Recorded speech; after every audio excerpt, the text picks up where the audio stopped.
What inspired the story behind the opera? So I got this phone call that the city of Albuquerque is celebrating 300 years if I would be interested in writing an opera.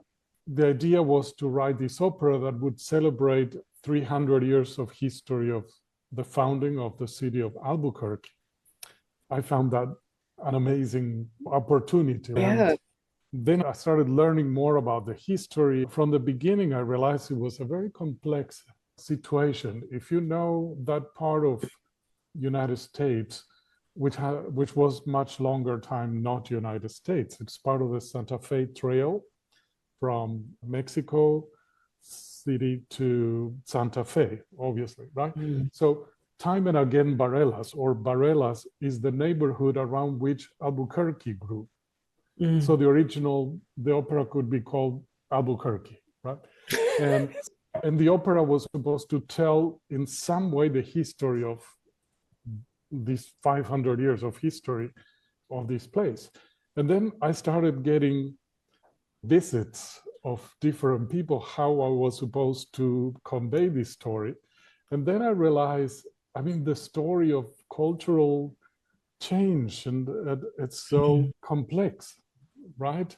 And so it all begins like before the Spaniards came, and the Pueblo Indians were there, and they were attacked by the Comanches and the Apaches, and they would destroy everything. And then Coronado and the Spaniards would come in around 1600s, early 1600s. And of course, they will victimize whatever indigenous people were there. And that's where the opera begins, with one of Coronado's men killing the main character's father, right? So those were the Spaniards. And then there is still in Albuquerque that the indigenous people wanted the story told from their point of view. Then the descendants of the old Spanish settlers, which are very different from the current Hispanics in every sense, cultural. It doesn't exist in the United States, that kind of different. They speak also a different dialect, and they've been there since the late 1600s. Think of it. So they wanted another story seen from their point of view. Then the Anglos finally came from the north. They were not so problematic. They said, just tell whatever you think you should tell, right? But the story was another story of the city. And of course, then there came the influx of the more contemporary Mexican immigration, which also wanted a different story. So there I'm in the middle of this. So much to writing the balance. story, and I thought, what do I do? So we worked on the story. And what I realized is here is a town that it's sort of stuck in things that happened 500 years ago, with so many people all claiming their own history, their own holding, spite from things that happened so long ago. So I decided to have two main characters, because an opera needs a love story or else it doesn't work. So the opera begins the moment this man that works from the Spanish, he kills the father of the main character, but she doesn't know it. And there is a massacre. So the shaman of Barelas puts a curse on them that all of them are supposed to live forever and forget each other until they all learn to forgive one another and live with one another in peace. And then the main character, Marcelina, she falls in love with the man that actually killed her father. Of course, she doesn't know who he is. He doesn't know who she is. And they meet over 500 years because they live forever. So it's very complicated, right? So because they meet over 500 years, their love story is mixed with the actual history of Barelas, right? Like the moment when she finds out that he's the man who killed her father, I superimpose that to the first atomic explosion at White Sands. That was intense. And because what I did actually is make the history of Albuquerque and also in the life of these two people, right, who live through all those years. So it was a beautiful project, and Yeah. it took a lot out of me. But I was given a whole year to write it.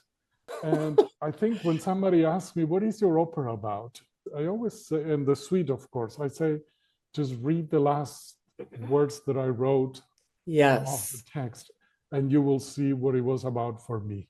Yes. That people should be able to live with one another, to forgive all their things from the past. And really, it's about love. If we don't learn to love each other, a Yeah. cycle of never moving on. And that is the story. It's a town that never moves on because they're all stuck and they're forced to live and relive the same situations over and over, right? Yeah. So, of course, when I finished the opera, I couldn't finish it in the present time because the present time wasn't the end, right? So I Right. decided I'm going to finish it on an undetermined time in the future. And that's how the opera ends. It's sometime in the future. And Yeah. it was kind of an irony, but nobody caught on it. So, but so that's kind of the story. I think it's the interesting thing for me is it's not a libretto that was given to me. It's a libretto Yeah. that grew out of me becoming familiar with the history, with the people, with the situation of a place in time. It's amazing that you took all of these like stressors going on and turned it into something with that message, with all the passion and the just the beauty behind it. That's the power we composers have. Yeah. We're able to give a message, and through Mhm. music, our message is very powerful. All the things I couldn't say to different people while I was writing, I said it in the music. And I wanted it to be a positive thing. Look how nice the world is at the Yeah. end, if all of you learn to forgive and to love. It is my reaction to the situation of writing an opera. It's a very strange sort of symbiotic relationship between composer, graphical plays, and historical. It's all mixed in one thing. Yeah, it sort of grew together. All right, so this next one, what would you say to someone who hasn't been to a contemporary choral performance? Why would you say they should come? I don't think there is anything more powerful than hearing a performance of a chorus and an orchestra. Just Yeah. one singer, when you put 100 voices there, there is nothing that can give you that experience.